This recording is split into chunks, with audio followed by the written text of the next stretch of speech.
সাহাবায়ে কেরামের অতীত জীবনে বিভিন্ন সাহাবীর অতীত জীবনে বিভিন্ন ভুল ত্রুটি গুনাহ খাতা হয়েছিল, কিন্তু আল্লাহ এবং আল্লাহর রাসূলের পক্ষ থেকে সংশোধন করে দেওয়ার পরে, সতর্ক করে দেওয়ার পরে তারা 16 আনা সংশোধন হয়েছেন, যে কারণে আল্লাহ তাদের সংশোধন হওয়ার প্রতি সন্তুষ্ট হয়ে সূরা হুজুরাতের 3 নম্বর আয়াত নাযিল করে বলেন, লাহুম মাগফিরাতুন, তাদের অতীত জীবনের সমস্ত ভুল ত্রুটি গুনাহ খাতা মাফ।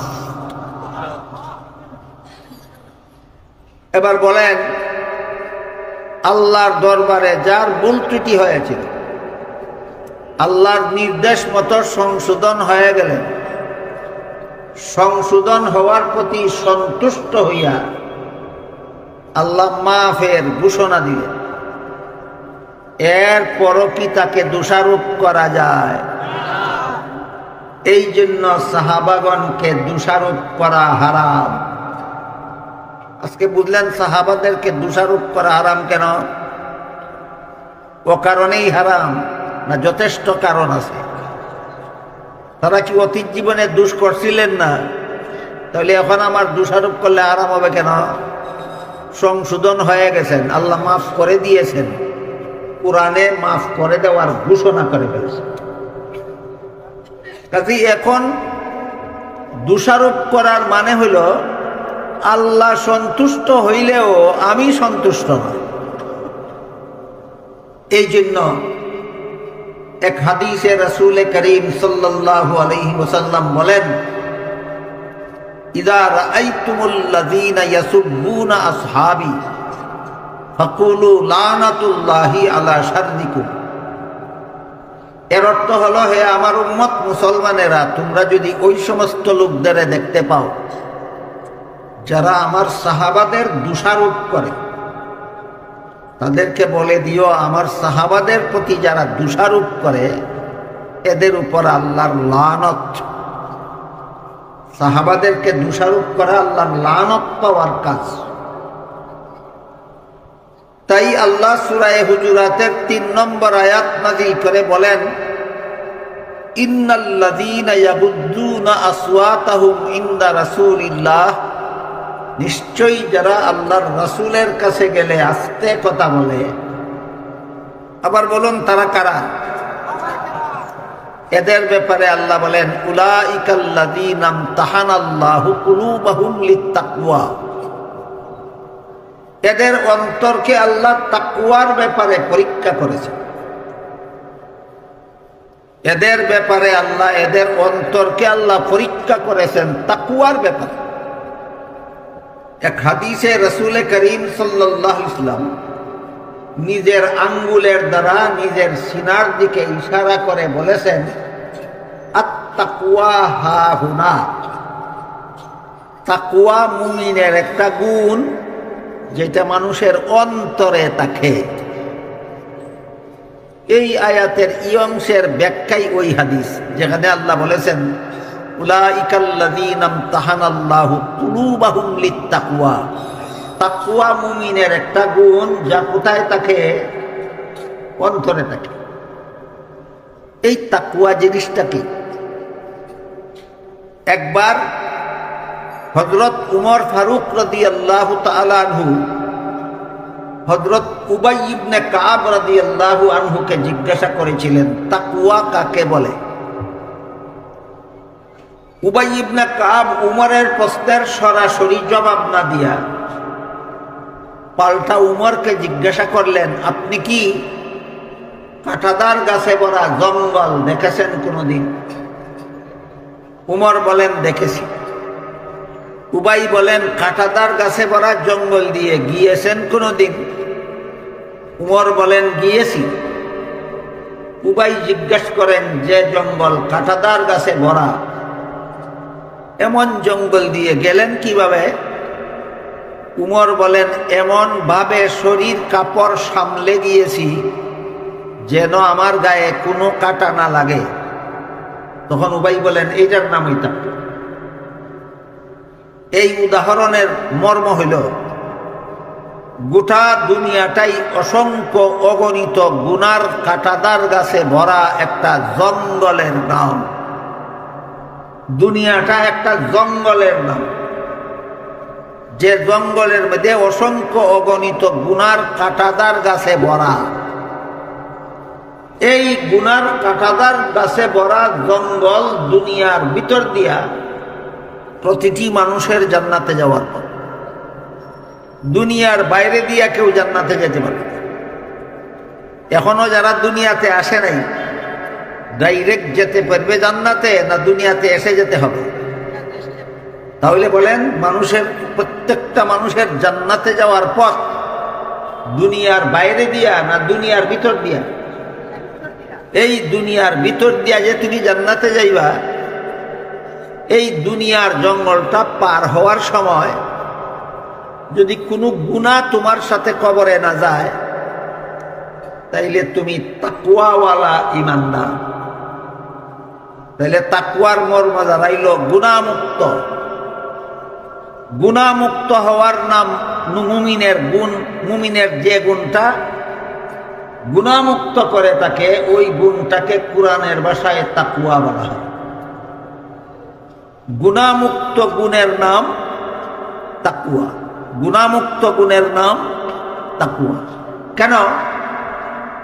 গুনাহ মানুষকে জাহান্নামের শাস্তির যোগ্য বানায়। গুনাহ মানুষকে জাহান্নামের শাস্তির যোগ্য বানায়। অগত্যা কেউ যদি অতীত জীবনে গুনাহ করে ফেলে থাকে, আর সে যদি জাহান্নাম থেকে মুক্তি পেতে চায়, তাহলে সাহাবাগণ যেভাবে সংশোধন হয়েছিলেন সেইভাবেই সংশোধন হতে হবে। সাহাবাদেরকে আল্লাহ যেভাবে ক্ষমা করেছিলেন সেইভাবেই আল্লাহর কাছ থেকে ক্ষমা লাভ করতে হবে।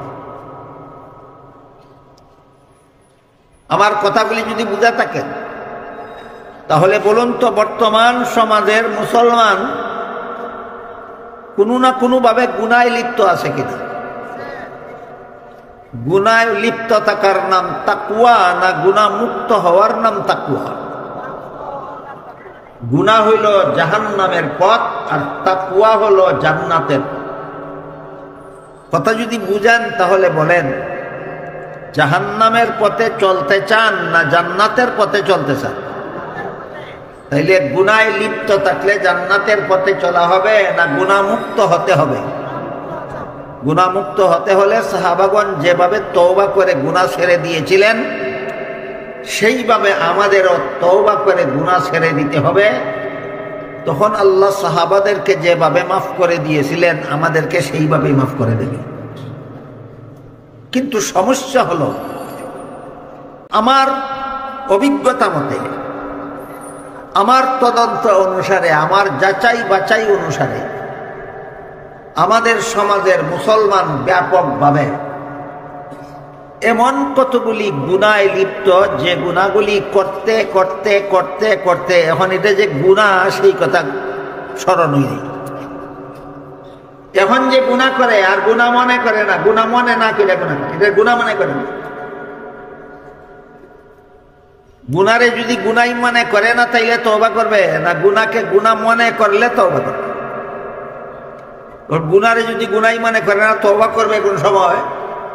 আর তাকওয়া হাসিল হবে কোন সময়? আর জান্নাতে যাবে কোন সময়? যে সমস্ত গুনাহকে আমাদের সমাজের বর্তমান হাজার হাজার লক্ষ লক্ষ কোটি কোটি মুসলমান যে সমস্ত গুনাহকে এখন আর গুনাই মনে করে না, এর মধ্যে একটা গুনাহ হলো গান শোনার গুনাহ। কি শোনা? গান শোনার গুনাহ। বলেন তো, আপনাদের সমাজে কোনো মুসলমান গান শুনে কিনা? গান শুনে। 2 নম্বর গুনাহ হইল, যেই গুনারে আর গুনাহ মনে করে না, সেইটা হইল বাজনা শোনার গুনাহ। বলেন তো, আপনারা যেই সমাজে বাস করেন, এই সমাজের মুসলমানেরা ব্যাপকভাবে বাজনা শোনে কিনা? অন্য সময় তো গান বাজনা শোনার জন্য, আমি ছোটবেলায় দেখেছি এক সময় মানুষে গান বাজনা শোনার জন্য গ্রামের বাড়ির থেকে শহরে যাইতো, সিনেমা হলে টিকিট কইরা ঢুকিয়া গান বাজনা শুনত। গেল এক জমানা, যে জমানায় মানুষ সিনেমায় গিয়া গান বাজনা শুনে। এরপরে আমদানি হইল টেলিভিশন। এখন আর গ্রাম থেকে শহরে যাইতে হয় না, টেলিভিশন যার যার ঘরের কোনায় ফিট করা আছে। গান বাজনা এখন টেলিভিশনেই শোনা যায়। এখন বর্তমানে আর টেলিভিশন লাগে না, এখন টাচ মোবাইল আমদানি হয়েছে। এখন গান শুনেন আর বাজনা শুনেন আর নর্তকীর নাচ দেখেন, না সিনেমার দরকার না টেলিভিশনের দরকার, যার যার পকেট টেলিভিশন যথেষ্ট। এটার নাম কি টেলিভিশন? Pocket television. এই পকেট টেলিভিশনের মধ্যে তিনটা গুনাহ বর্তমান সমাজের মুসলমানেরা এমন ভাবে করে, এইটারা আর গুনাহই মনে করে না। পকেট টেলিভিশনের মাধ্যমে গান শুনে, পকেট টেলিভিশনের মাধ্যমে বাজনা শুনে, পকেট টেলিভিশনের মাধ্যমে নর্তকীর নাচ দেখে, আর এই পকেট টেলিভিশনের মাধ্যমে হারাম ছবি তুলে। আপনারা কি মনে করেন ছবি তোলা হালাল না হারাম? সবাই যে হারাম কইলেন, তাহলে বোঝা গেল আপনাদের সকলের জানা আছে। ছবি তোলা যে হারাম এটা আপনাদের জানা আছে, আপনাদের জবাবে বোঝা গেল। জানলে কি কাজ হবে, না মানলে? এক ব্যক্তি উজুর 4 ফরজ জানে, কোনোদিন উজু করে না, তার জানা কোন কাজে লাগে? এক ব্যক্তি নামাজের 13 ফরজ জানে, কোনোদিন নামাজ পড়ে না, তার জানা কোন কাজে লাগে? যেসব মুসলমান ছবি তোলা হারাম জানে, ছবি তোলা ছাড়ে না, তার জানা কোন কাজে লাগে? এই জন্য বলছিলাম, বর্তমান সমাজের হাজার হাজার লাখে লাখে মুসলমান এমন কতগুলি গুনার মধ্যে লিপ্ত, যে গুনাহগুলিকে আর গুনাই মনে করে না। এর মধ্যে একটা গুনাহ হইল ছবি তোলার গুনাহ। এই কারণে ছবি তোলার গুনাহ সম্পর্কে একটু পরিষ্কার আলোচনা হওয়া দরকার। যখন রাসূল ঘোষণা দিলেন ছবি তোলা হারাম, ছবি সংরক্ষণ করা হারাম, ছবি ঘরে লটকাইয়া রাখা হারাম, ছবি যত্ন কইরা রাখা হারাম। ছবির ব্যাপারে 3টা হারাম। একটা হইল ছবি তোলা হারাম, আর একটা হইল ছবি যত্ন কইরা রাখা হারাম, আর একটা হইল ছবি লটকানি হারাম। ছবির ব্যাপারে কটা হারাম? 1 নম্বর ছবি তোলা হারাম, 2 নম্বর ছবি যত্ন কইরা রাখা হারাম, 3 নম্বর ছবি লটকানি হারাম। রাসূল যখন ঘোষণা দিলেন, একজন সাহাবী বলেন, ওগো আল্লাহর রাসূল, আপনি যে বললেন ছবি হারাম, ছবি তোলা হারাম, আমি ছবি তুলি আর বিক্রি করি, এর দ্বারাই সংসার চালাই। এখন ছবি তোলা যদি হারাম হয়, তাহলে আমার তো আর কোনো ব্যবসা নাই, আমার তো আর কোনো রুজি রোজগার নাই, আয় ইনকাম নাই, আমার সংসার চলবো কিভাবে? জবাবে রাসূল করিম সাল্লাল্লাহু আলাইহি ওয়াসাল্লাম বলেন, আল্লাহর গোটা সৃষ্ট জগতের মধ্যে মাত্র 2টা ছবি হারাম, আর বাকি সব ছবি হালাল। একটা হলো মানুষের ছবি হারাম, আর একটা হলো জীব জানোয়ারের ছবি হারাম। এই 2টা ছবি হারাম। আর বাকি গাছের ছবি, ফুলের ছবি, ফলের ছবি, পাতার ছবি, বাগানের ছবি, আসমানের ছবি, জমিনের ছবি, পাহাড়ের ছবি, সাগরের ছবি, চন্দ্র সূর্যের ছবি, এই জগতে যত সিনারি আছে সকল প্রকার সিনারির ছবি হালাল। সাফওয়ার বেছো, তুলোয়ার বেছো, ইচ্ছা মতো সংসার চালাও, মাত্র 2টা ছবি হারাম, মানুষের ছবি আর জীব জানোয়ারের ছবি হারাম। রাসূল কি বললেন? সমূলে ছবি তোলা নিষেধ, না মাত্র 2টা ছবি হারাম। একটা হইল মানুষের ছবি, আর একটা হইল জীব জানোয়ারের। এই 2টা ছবি হারাম। স্বাভাবিক অবস্থায় ঠেকার সময় এই 2টা ছবিও হারাম থাকে না। ঠেকার সময় কেমন? ধরেন আপনি হজে যাবেন, পাসপোর্ট ছাড়া যাইতে পারবেন, ছবি ছাড়া পাসপোর্ট হবে? তাহলে আপনি হজে যাওয়ার জন্য পাসপোর্ট করলেন আর পাসপোর্টে ছবি লাগাইলেন, এটা কি বিলাসিতার ছবি না টেকা বসত? এবার বুঝেন, টেকা বসত। টেকা বসত ছবি হালাল, আর বাকি সর্বাবস্থায় দুই রকমের ছবি হারাম। মানুষের ছবি আর জীব জানোয়ারের ছবি তোলা হারাম। এ ব্যাপারে হাদিস শরীফে রাসূল করিম সাল্লাল্লাহু আলাইহি ওয়াসাল্লাম বলেন, যার ঘরে এই হারাম ছবি লটকানো থাকে তার ঘরে আল্লাহর রহমতের ফেরেশতা ঢুকেন না। আপনারা কি মনে করেন আপনাদের নবী মিথ্যা বলেন? বুঝে শুনে কর, আপনাদের নবী জীবনে একটা কথা মিথ্যা বলেছেন?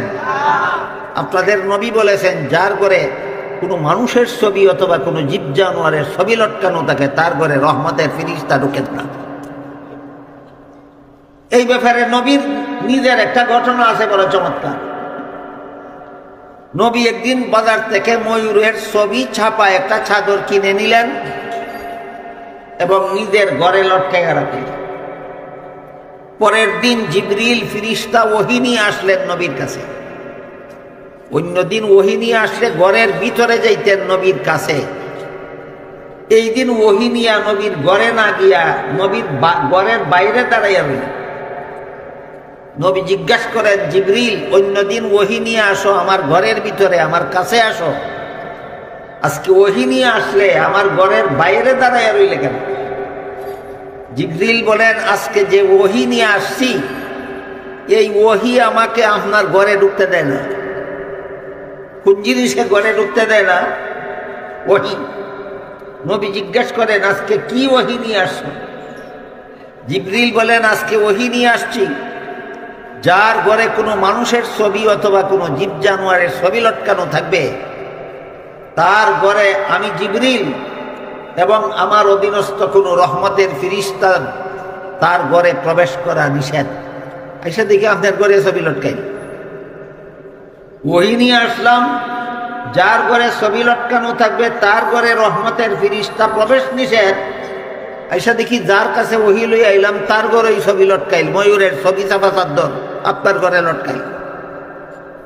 নবী বলেন, ও জিবরিল, ছবি লটকানি হারাম, ওহী নিয়ে আসছো আজকে, আর ছবি চাপা ময়ূর বাজার থেকে কিনছি আমি গতকাল। এই কথাটা ভালো রকম বুঝে। ছবি চাপা চাদর কিনছিলেন নবী আগের দিন, আর ছবি হারাম ওহী আসলো পরের দিন। হারাম হওয়ার পরের দিন চাদর কিনছিলেন না আগের দিন? নবী যেদিন ছবি চাপা চাদর কিনছিলেন সেদিন ছবি হারাম ছিল?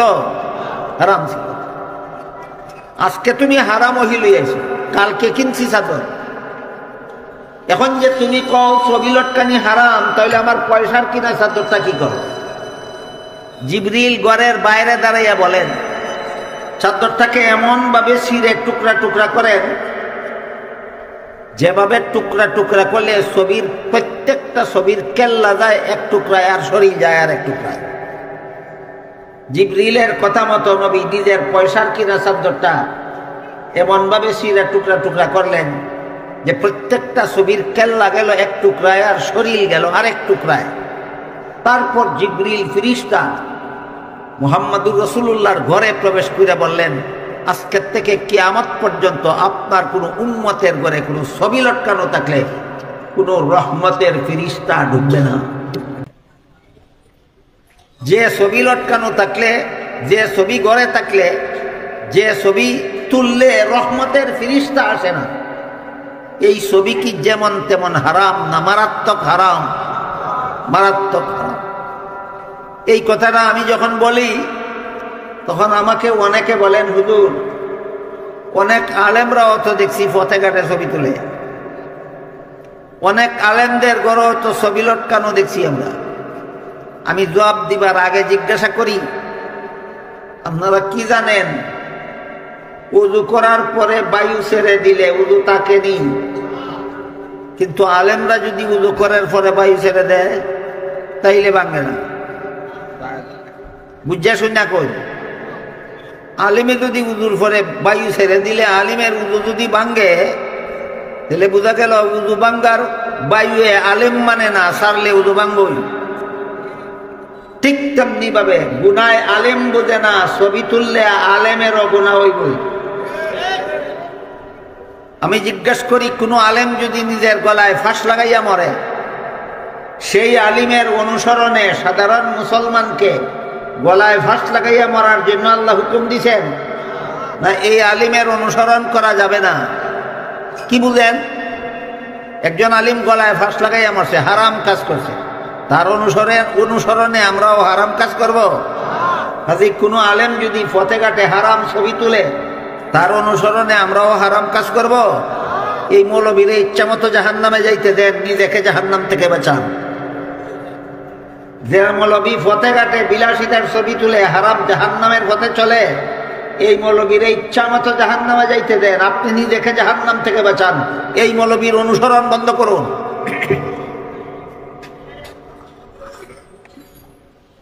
এই ছবি তোলার গুনাহটা বর্তমানে এমন একটা মহামারী আকার ধারণ করেছে।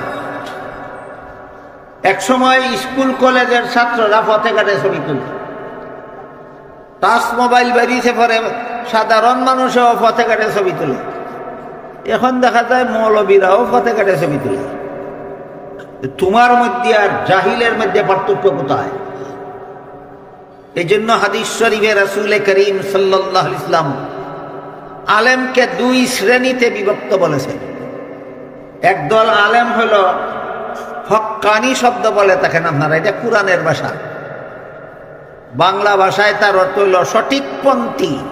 হক্কানি শব্দের বাংলা অর্থ সঠিকপন্থী। একদল আলেম হইল সঠিকপন্থী আলেম, আর একদল আলেম হইল হাদিসের ভাষায় বলা হয়েছে দুষ্ট আলিম, উলামায়ে সু, দুষ্ট আলিম। আপনাদের জানা দরকার সঠিকপন্থী আলেম কারা আর দুষ্ট আলিম কারা। জানার আগে বলুন, দুষ্ট আলিমের অনুসরণ করার বিধান আছে শরীয়তে, না সঠিকপন্থী আলিমের অনুসরণ? এইটা মনে রাখতে হবে। এখন আমরা বোঝার চেষ্টা করি সঠিকপন্থী আলেম কারা আর দুষ্ট আলিম কারা। সঠিকপন্থী আলিম হইল তারা কুরআন হাদিসের এলিম শিখে হালাল হারাম চিনার পরে, জানার পরে, বুঝার পরে যারা হালাল হারাম মেনে চলে, এরা সঠিকপন্থী আলেম। কুরআন হাদিস শিক্ষা হালাল হারাম জানার পরে যে আলেমরা হালাল হারাম মেনে চলে, কেমন আলেম? হক্কানি আলেম। হালাল হারাম জানার পরে যে আলিমে হালাল হারাম মান্যা চলে, এমন আলিমের নাম হক্কানি আলিম।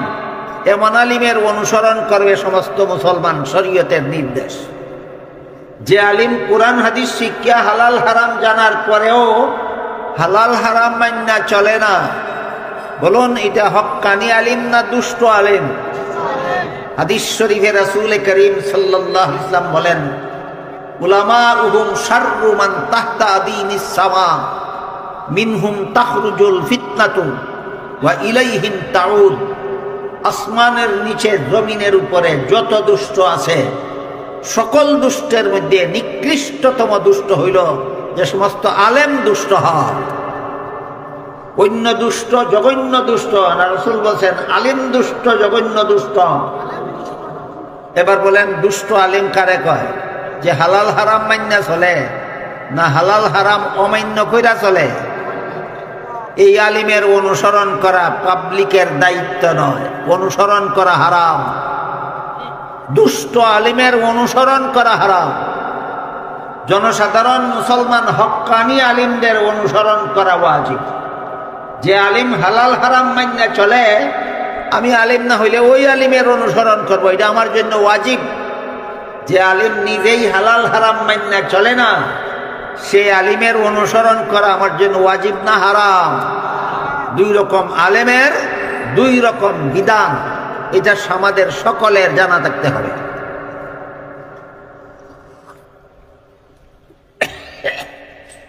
এবার কথা সামনের দিকে নিন। আল্লাহ পাক রব্বুল আলামিন বলেন, ইন্নাল্লাযীনা ইয়াগুদ্দুনা আসওয়াতাহুম ইনদা রাসূলিল্লাহ উলাইকাল্লাযীনা ইমতাহানাল্লাহু কুলুবাহুম লিত্তাকওয়া।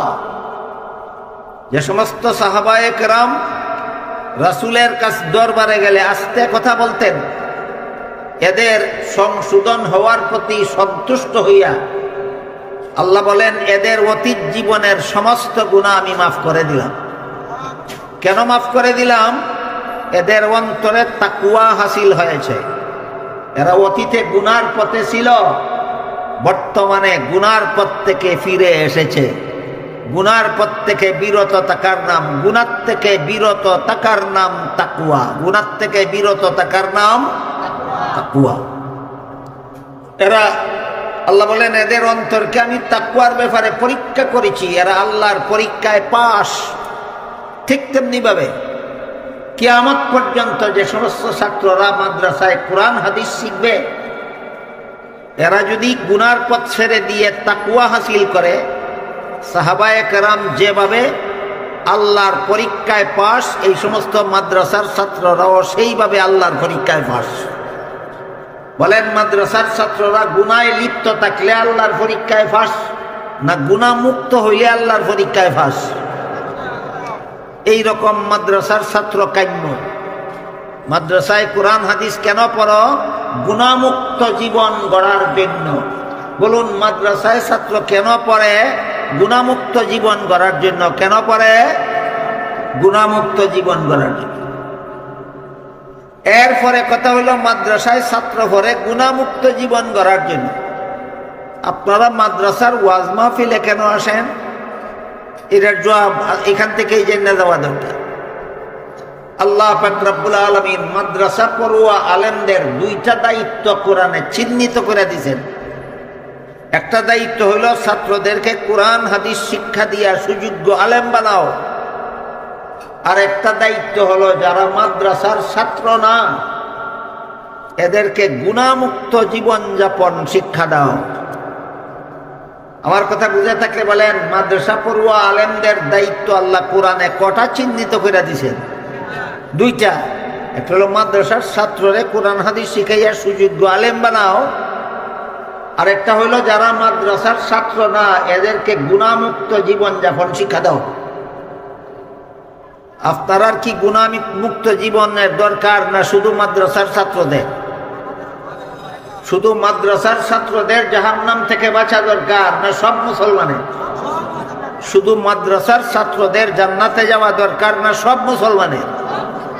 মাদ্রাসার ছাত্ররা কোরআন হাদিস শিক্ষা জাহান্নামের পথ ছাড়বে, জান্নাতের পথে চলবে। আপনারা যারা মাদ্রাসার ছাত্র না, আপনারা জাহান্নাম থেকে বাঁচবেন কিভাবে, জান্নাতের পথে চলবেন কিভাবে, সেই পথ আপনাদেরকে চিনাইয়া দেওয়াও আলেমগণের দায়িত্ব। সেই দায়িত্বটা পালন করার জন্য মাদ্রাসার সভা হয়। আজকে বুঝলেন কিনা মাদ্রাসার উদ্যোগে সভা হয় কেন? মাদ্রাসার ছাত্র না যারা, এদেরকে জাহান্নাম থেকে বাঁচার পথ চিনাবার জন্য, এদেরকে গুনাহমুক্ত জীবনযাপন শিক্ষা দেওয়ার জন্য। কাজেই জাহান্নাম থেকে বাঁচতে হইলে যেমন ভাবে মাদ্রাসার ছাত্রদের সকল প্রকার গুনাহ থেকে বিরত থাকতে হবে, জাহান্নাম থেকে বাঁচতে হইলে যেমন ভাবে সমস্ত আলেমদের গুনাহ থেকে গুনাহমুক্ত থাকতে হবে, ঠিক তেমনি ভাবে জাহান্নাম থেকে বাঁচতে হইলে সমস্ত মুসলমানদের গুনাহমুক্ত জীবনযাপন করতে হবে। এই কথাটা আপনাদের শিক্ষা দেওয়ার জন্যই মাদ্রাসার পক্ষ থেকে এই সম্মেলনগুলি করা হয়। বর্তমান বাংলাদেশে জাতীয় কওমি মাদ্রাসা বোর্ড বেফাকের জরিপ অনুপাতে নিবন্ধনকৃত কওমি মাদ্রাসার সংখ্যা 25,000, আর নিবন্ধন ছাড়াও কওমি মাদ্রাসা আছে সারা বাংলাদেশে আরো 5,000। নিবন্ধনকৃত 25,000, নিবন্ধন ছাড়া 5,000, মোট 30,000 কওমি মাদ্রাসা আছে বর্তমান বাংলাদেশে। এই প্রায় সবগুলি কওমি মাদ্রাসার পক্ষ থেকে বৎসরে কমপক্ষে একটা ওয়াজ মাহফিল হয়, কমপক্ষে। কোনো মাদ্রাসায় 2টাও হয়, কোনো মাদ্রাসায় 3টাও হয়। আমি আপাতত একটাই ধরলাম। তাহলে বলেন 30,000 কওমি মাদ্রাসার প্রত্যেকটা মাদ্রাসায় যদি বৎসরে কমপক্ষে একটা ওয়াজ মাহফিল হয়, তাহলে বৎসরে শুধু কওমি মাদ্রাসাগুলির উদ্যোগে কতগুলি ওয়াজ মাহফিল হয়? 30,000। বর্তমান বাংলাদেশের 30,000 কওমি মাদ্রাসার পক্ষ থেকে প্রতি বছরে 30,000 ওয়াজ মাহফিল হয়। শুধুমাত্র যারা আলেম না, মাদ্রাসার ছাত্র না, এদেরকে জাহান্নাম থেকে বাঁচার পথ দেখাবার জন্য, এদেরকে গুনাহমুক্ত জীবনযাপন শিক্ষা দেওয়ার জন্য। তাইলে কি মাদ্রাসায় যারা পড়ে আর পড়ায় এরা নিজেরাই জাহান্নাম থেকে বেঁচে জান্নাতে যেতে চায়, না আপনাদেরকে সাথে নিতে চায়? কি বুঝলেন? এরা যদি নিজেরাই জান্নাতে যাইতে চাইতো তাহলে ওয়াজ মাহফিলের আয়োজন করতো না। এরা ওয়াজ মাহফিলের আয়োজন করে একা একা জান্নাতে যাওয়ার জন্য, না আপনাদেরকে নিয়ে যাওয়ার জন্য। এর জ্বলন্ত প্রমাণ হইল মাদ্রাসার এই সভা। মাদ্রাসার পক্ষ থেকে সবার আয়োজন করা হয় সবাইকে জাহান্নাম থেকে বাঁচার পথ দেখাবার জন্য, সবাইকে গুনাহমুক্ত জীবনযাপন শিক্ষা দেওয়ার জন্য, সবাইকে সাথে নিয়ে জান্নাতে যাওয়ার জন্য। সাথে নিয়ে কিভাবে জান্নাতে যাবে? আলেমগণ কিভাবে সাধারণ মুসলমানকে সাথে নিয়ে জান্নাতে যাবে, এর বিভিন্ন বিবরণ বিভিন্ন হাদিসে বর্ণিত আছে। এর মধ্যে আজকে আপনাদেরকে একটা হাদিসের বিবরণ শোনাই। একটা হাদিসে উল্লেখ আছে, রাসূল করিম সাল্লাল্লাহু আলাইহি ওয়াসাল্লাম বলেন, হাসরের মাঠে যখন সারা দুনিয়ার সমস্ত মানুষ জীবিত হয়ে দাঁড়াবে, তখন আল্লাহ আলিমগণকে বলবেন, তোমরা সমস্ত জগৎবাসী মানুষ থেকে আলাদা হয়ে আলাদা কাতারে দাঁড়াও। আল্লাহর হুকুমে আলিমগণ যখন অন্য মানুষ থেকে আলাদা হইয়া আলাদা কাতারে দাঁড়াইবেন, আল্লাহ তখন বলবেন, আলেমরা, তোমাদেরকে আমি আল্লাহ দুনিয়াতে আলেম হওয়ার সৌভাগ্য দান করেছিলাম, জাহান্নামের আগুন দিয়ে জ্বালাবার জন্য নয়, তোমরা জান্নাতে চলে যাও। এখানে একটা প্রশ্ন আছে যে আলেম হইলেই যদি জান্নাতে যাওয়া যায়, তাইলে আলেম হারাম কাজ করলে অসুবিধা কি? জবাব একটাই, আলেমে বায়ু সারলে অসুবিধা কি? বলেন আগের কথা মনে থাকলে। যে আলেমে উদু করছে সে বায়ু সারলে অসুবিধা কি? উদু থাকবো না, ভাগ্যে যাইব? ঠিক তেমনি ভাবে আলেম গুনার কাজ করলে অসুবিধা কি? জাহান্নামে যাইব। কাজেই আল্লাহর দৃষ্টিতে এরা আলেম নয়। যারা এলিম শিখে এলিম মতো জীবনযাপন করে না, কোরআন হাদিসের এলিম শিক্ষা হালাল হারাম জানতে পারে, কিন্তু হালাল হারাম মান্য যারা জীবনযাপন করে না, এদেরকে সমাজে আলেম বললেও আল্লাহ এদেরকে আলেম বলেন না। এরা উলামায়ে সু, এরা দুষ্ট আলেম। হালাল হারাম জানার পরে যেসব আলেম হালাল হারাম মান্য চলেন, এরা হক্কানি আলেম। এদের কি আল্লাহ হাসরের মাঠে বলবেন তোমরা জান্নাতে যাও? ক্লিয়ার হইছে? হাসরের মাঠে আল্লাহ উলামায়ে সুকে বলবেন জান্নাতে যাও, না হক্কানি আলেমদেরকে বলবেন জান্নাতে যাও? এরপরে আরেক হাদিসে আল্লাহ রাসূল বলেন, আল্লাহর হুকুমে আলেমগণ হাসরের মাঠ থেকে যখন জান্নাতের পথে রওনা হবেন, তখন তাদের জান্নাতে যাওয়ার পথের পাশে কিছু সাধারণ মুসলমান, এরা গুনাহগার, এরা পিছন থেকে ডাকবে আর বলবে, হুজুর, আমার গুনার কারণে আল্লাহ আমাকে হুকুম দিয়া দিয়েছেন জাহান্নামে যাওয়ার জন্য, কিন্তু আমি দুনিয়াতে আপনাকে মহব্বত করতাম। মহব্বত যে করত, প্রমাণ দিতে গিয়া কেউ কইব আপনারা এক গ্লাস পানি পান করেছিল। আলেমকে যে মহব্বত করতো, এটা প্রমাণ দিতে গিয়া কেউ কইব আমি আপনাকে এক বদনা উদুর পানির ব্যবস্থা করে দিয়েছিলাম, কিন্তু আজকে আমার গুনার কারণে আল্লাহ আমাকে জাহান্নামে যাওয়ার হুকুম দিয়া দিয়েছে। তখন আল্লাহ রাসূল বলেন, আলেমগণ নিজেদের জান্নাতে যাওয়া বিরতি দিয়া দাঁড়িয়ে যাবেন। তারা ভাববেন যে আমার জান্নাতে আমি পরে যাই, শেষ চেষ্টা করে দেখি গুনাহগার মুসলমানটাকে জাহান্নাম থেকে বাঁচানি যায় কিনা। এই চিন্তা করে আলেমগণ নিজেদের জান্নাতে যাওয়া বিরতি দিয়া দাঁড়িয়ে যাবেন। কি জন্য? নিজের স্বার্থে, না গুনাহগার মুসলমানদেরকে জাহান্নাম থেকে বাঁচাবার উদ্দেশ্যে? এই জন্য অন্য হাদিসে উল্লেখ আছে, আল্লাহ রাসূল বলেছেন, আল্লাহ এবং আল্লাহর রাসূলের পরে আলেমগণের চেয়ে বড় জনদরদি জগতে আর কেউ না।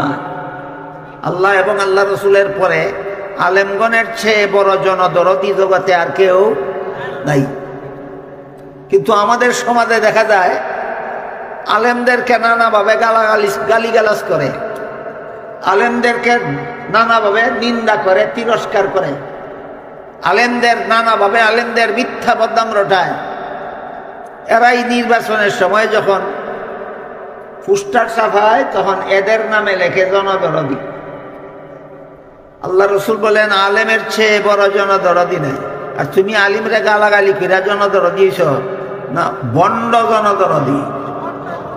এই সমস্ত জনদরদি নয়। বিশেষ করে নির্বাচনের আগে যারা কয় আমাকে ভোট দিয়ে আপনাদের সেবা করার সুযোগ দিন, কয় কি নির্বাচনের পরে সেবার দন্তস্ব একার সে বয়ে আকার ছিল, বয়ে আকার ভালাইয়া বয়ের পরে দেয় দৈন্তন্য, দন্তস্ব একার সে ব দৈন্তন্য।